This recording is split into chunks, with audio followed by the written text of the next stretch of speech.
Hello everyone, welcome to Nya Securities and my name is Atish, and in this video we're going to discuss about the concepts of mutual funds.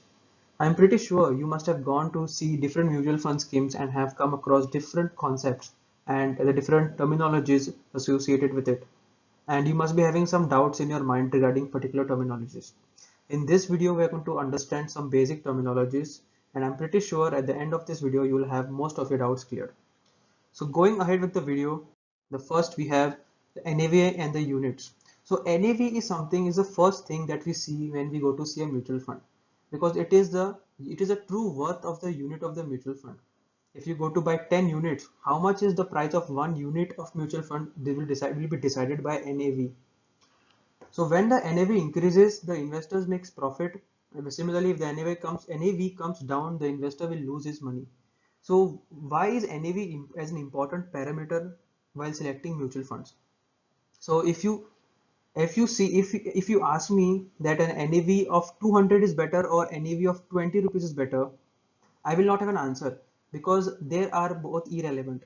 The price of NAV is not important here. What is important is how it has performed in the past. Suppose NAV was 20 rupees last year and this year it is 21 rupee, so it has increased by 5%.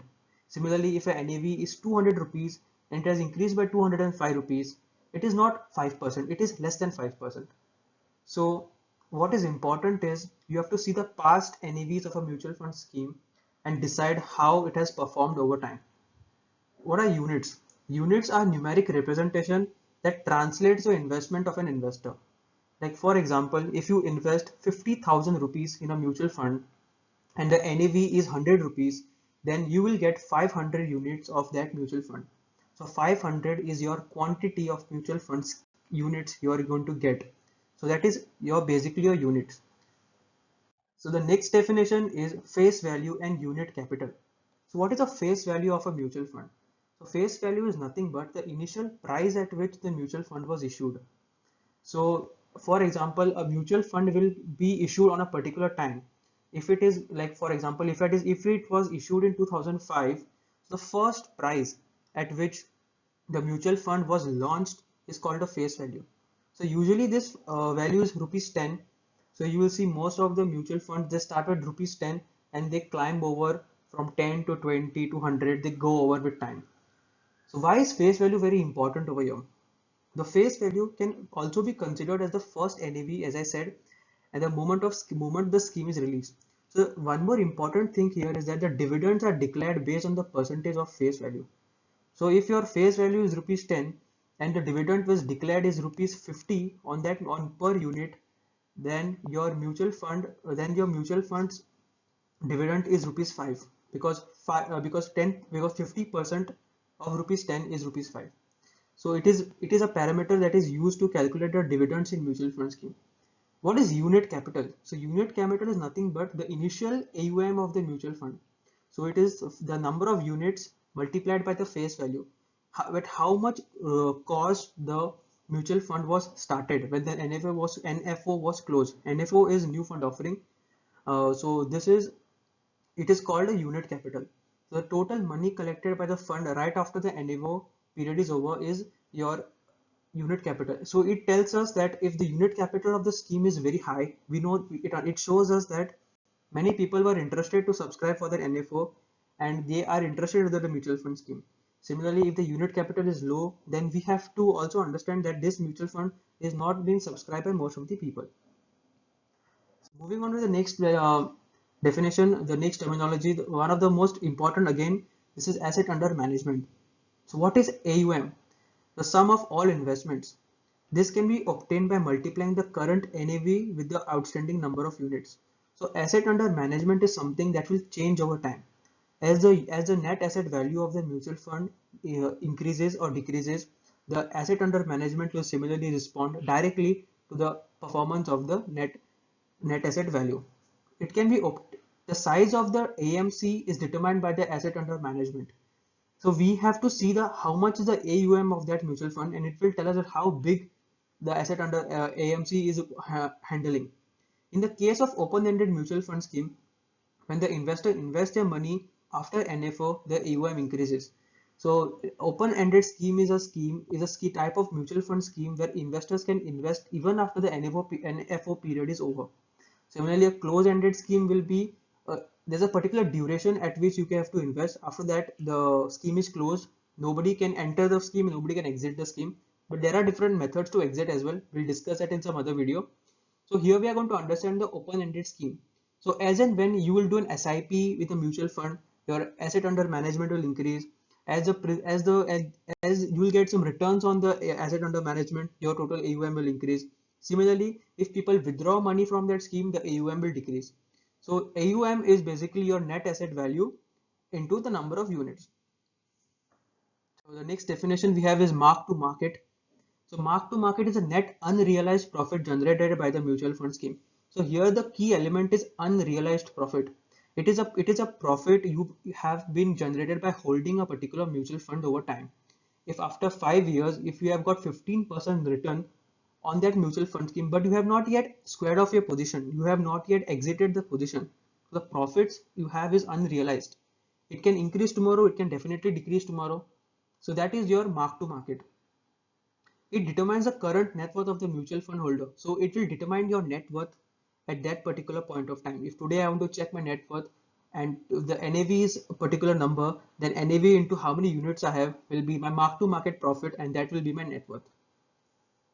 It will tell us the value if we will get if we sell the mutual fund at that moment of time. So it will tell us that what is the amount of money that we are going to get if we square off our mutual fund scheme at that particular time, how much profit we are going to make. The next definition here, again, very important definition, entry load and exit load. So this is a very tricky part where people don't fail to understand. So initial fees paid by the AMC, paid to the AMC to start your investment process is called entry load. So entry load is like a initial money you're paying, but now there is no more entry load in the mutual fund scheme. So if you want to start, you can start your folio with zero investment, and then you can start your SIP. So right now in today's scenario, today's context, the entry load is zero. So what is exit load? Exit load are the fees charged by the AMC for selling mutual fund before the desired duration. So when you buy a mutual fund today, you cannot, all the schemes will not allow you to sell the mutual fund the next day. There will be some exit entry barriers. There will be some lock-in period for a mutual fund. The most common lock-in period for a mutual fund is 1 year. So if you're holding a mutual fund scheme and if you exit before 1 year, then there can be some exit load charges for that. So it is a way to promote the investors to be stay invested for a longer time, so that you get better returns over time. So they can also be regarded as a professional fee taken. Okay, so exit load here is also be regarded as a professional fee taken to hold your mutual fund for a short duration if you are in an equity scheme. So moving on with the next definition, expense ratio. So they can also be regarded as a professional fee of the AMC. So expense ratio is your AMC if you're holding your mutual fund scheme for a long period of time. So expense ratio is generally 1 to 2% of your AUM of mutual fund scheme. So why is expense ratio charged? So expense ratio are nothing but the professional fees you are paying to the AMC to take care of your fund. So your mutual fund is held by a fund manager. There's a team behind working on it. So and all the expenses are taken out with your expense ratio. So it is 1 to 2% of the asset under management, and your net asset value NAV will show, or your NAV will show deducting all this expense ratio and everything. So if you sell your units on a particular asset value, that is the value you're going to get. That will be in deduction of all the expenses. So moving on to the next definition, holding of an AMC. Okay, the company's securities and commodities that an AMC has invested the money in is regarded as the holding of the AMC. So how does mutual fund grow our money? How does mutual fund give us returns? Because they take money from us and they invest that money into securities, they invest that money into commodities, gold, they invested money into, they do derivative hedging. So this is how they invest our money and generate returns over time. So what is the holding, like in which companies? For example, if they have holding in equity, what are the companies of equity they are holding? They have for example, Reliance Industries, for example, HDFC Bank. So these are the different holdings of the AMC.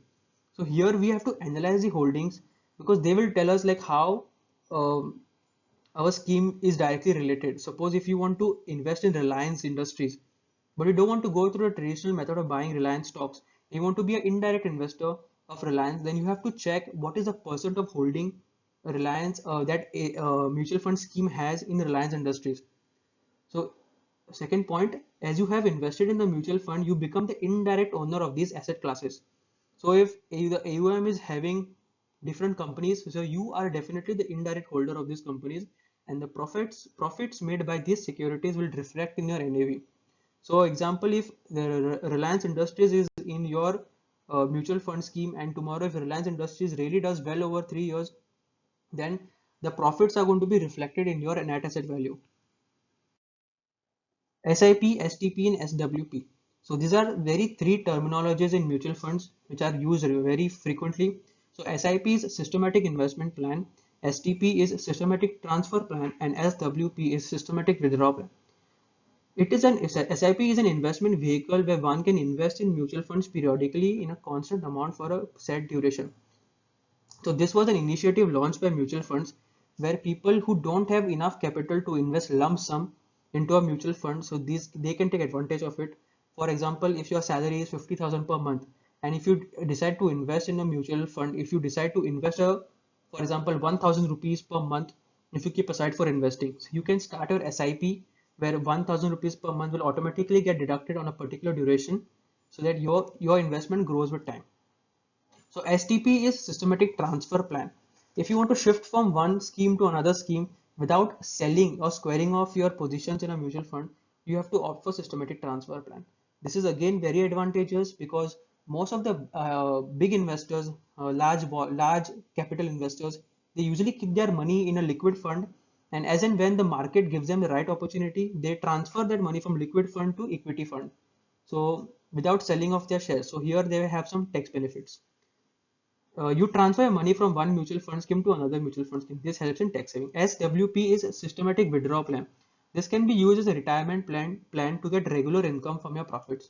So if you have been investing in SIPs for over a long period of time, for over 30 years, I guess, I suppose, and then you will make enough money to sustain for your retirement plan. But you don't want to exit your mutual fund at the same in one go, but you want to invest in a particular duration.